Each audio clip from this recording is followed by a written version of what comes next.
Sixth grade, happy Monday. We're going to continue on with history as we continue to work through the religions from lesson two. Last week we took on Hinduism and Buddhism. Hinduism was there first.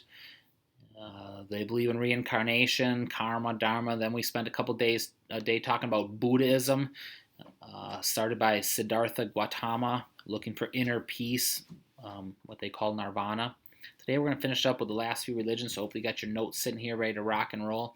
It says, along with Hinduism and Buddhism, another Indian faith known as Jainism rose around 500 BC. Today, there are about 6 million followers of Jainism, and most of them live in India. So you got your first notes, guys, of the next religion we're going to talk about, and we're just going to learn what this religion is about. It's not very popular.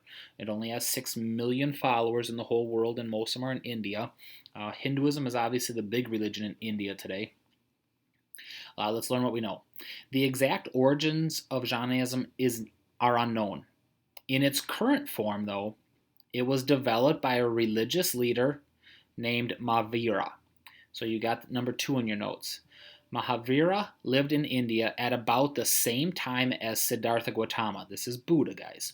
Like Sid, Mahavira came from a wealthy royal family in northern India. After his parents died, he gave up his wealth and his property. He owned nothing, and he begged for his food.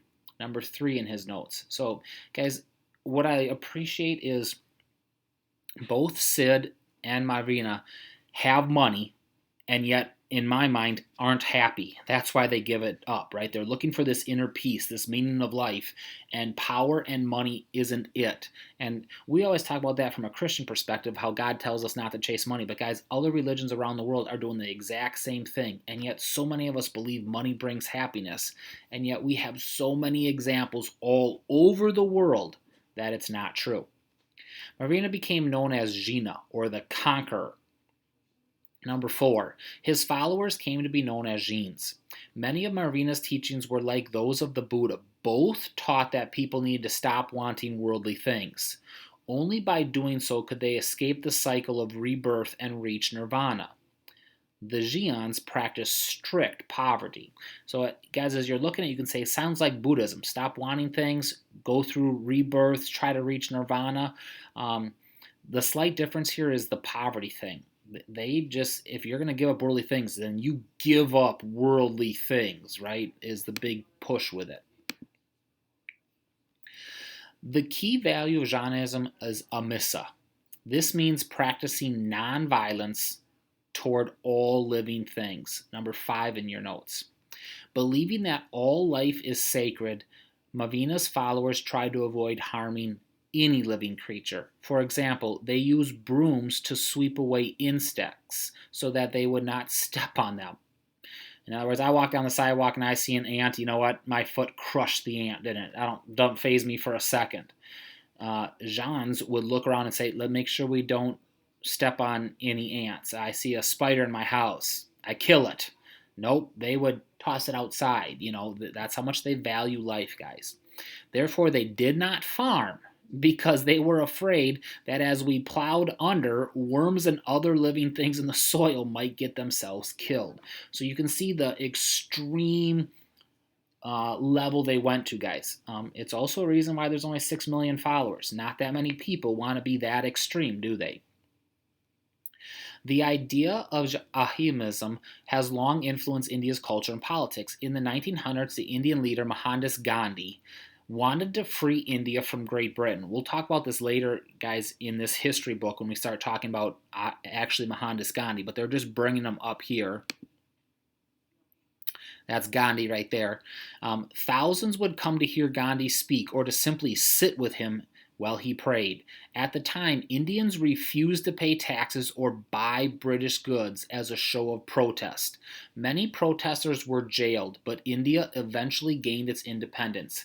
Gandhi himself was jailed many times. So guys, what's impressive about Gandhi is Gandhi actually went to Great Britain to study. That's where he became educated as a lawyer. He came back and he said, I don't like how Great Britain is taking advantage of the people of India. They're forcing us to buy the products they make and charging us the taxes. And so this is why when you see Gandhi, you'll always see him dressed very simply. He made his own clothes as a way to fight against this. And they threw him and his followers in jail like crazy. But what he did is, guys, he never used violence. Part of that was in his religion. He encouraged all the people, Buddhists, Hinduisms, Jainism, all of them to work together to get this done. And he did it through nonviolence. So you got the nonviolent struggle, guys. He let himself get arrested. He wore his simple clothes, and they said, you got to buy British stuff. I won't buy British stuff. Okay, throw me in prison for it.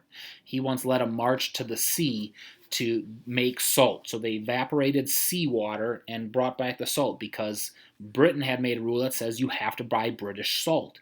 And so he taught them how to make their own. And so they arrested all of his followers. Well, what he was doing is he was saying, go ahead and arrest me for it. That's not going to stop me. And are you really going to arrest all these people who are doing the same thing? And at the beginning, the answer was yes. The British thought, if we just throw this guy in prison, he'll lose his followers because who wants to spend time in prison? But eventually they realized, we don't have enough prisons for this. Are we really going to put people in prison for making their own salt? And then besides that, guys, the world started to hear this. I'm like, come on, Britain, what are you doing? You're throwing people in prison? For what's going on. The other thing that you can start to see, guys, is a lot of times the dates with this are going to become a major factor. This is going to start to run into World War I, and Britain realizes they got other problems, don't they, when they start the wars. Now let's see what that did for us in America. Gandhi's method of nonviolent resistance influenced many others. In the United States, Dr. Martin Luther King Jr. led nonviolent protests to gain rights for African Americans. Like Gandhi, Dr. King was able to use nonviolence to bring about great change in our country. So guys, you know the civil rights movement in the 1960s, there was a lot of different philosophies with it. Obviously, we had racism really bad going on in our country, and we had to figure out how to undo it. And some people used violence. Dr. King didn't. Dr. King said, we will not use violence to bring about the change. Now, what that did is that took time. Was Dr. King ever thrown in prison? You bet he was. Was he mistreated? Yes. Did people use violence against him? Absolutely, right? But as more and more people watched and saw it happening, they started to say, well, man, Dr. King certainly isn't the bad guy. He's not doing anything wrong. Maybe the American system is the bad guy, and it brought about the change. Now, guys, you're seeing that today because, in my mind, we're reliving it in the 2020, aren't we? We have a major push for social justice reform. And you also have a major debate in America going on how do we get that social justice reform happening. There are tons that say we have to do it non-violently, so we're going to do these peaceful protests. You can also see there's a lot of characters in America that take those peaceful protests and turn them violent. And it's sad because I think a lot of the changes that could and that need to happen are being stopped because too many people just see the violence and say, I don't like it. Well, too often the people who are causing the problem, guys, aren't the protesters. The protesters want to do it peacefully, and yet the troublemakers are stirring up all kinds of things. But you can see, even today, guys, we're learning how this stuff impacts us. And if we go back in history, we can look at Gandhi, who changed India. We can look at Dr. Martin Luther King Jr., who changed America, and they did it with nonviolence. People are willing to listen when they aren't being pressured with the violence. And so I think that's a great takeaway from it today. If I was a sixth grader, up here on your notes, you can write what we're after today. This is nonviolent protest. And then when you think about 2020 and the protests you've seen on TV, maybe we should use the word riots. Riots usually means there's violence. Protest usually means it's peaceful. You can just write which one you think gets the results. Both can get results, guys. I'm not saying that one is, you have to decide for yourself which one you believe in with it. As far as, can I keep it peaceful? Sometimes when it's peaceful, changes don't happen. Sometimes when it's violence, changes do happen because they see how serious it is. Sometimes when it's peaceful, you get the major crowd and the long-term effect. Sometimes when it's violent, you don't get the long-term effect. You don't get more and more people jumping on board. So right up there, what you think of the peaceful protests that are happening in 2020, and hopefully we'll see the changes that are necessary in our country as we continue to fight sinful nature that we have, where we don't treat everybody the same.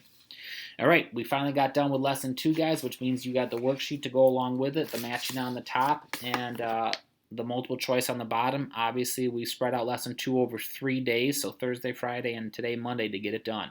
Best of luck on it.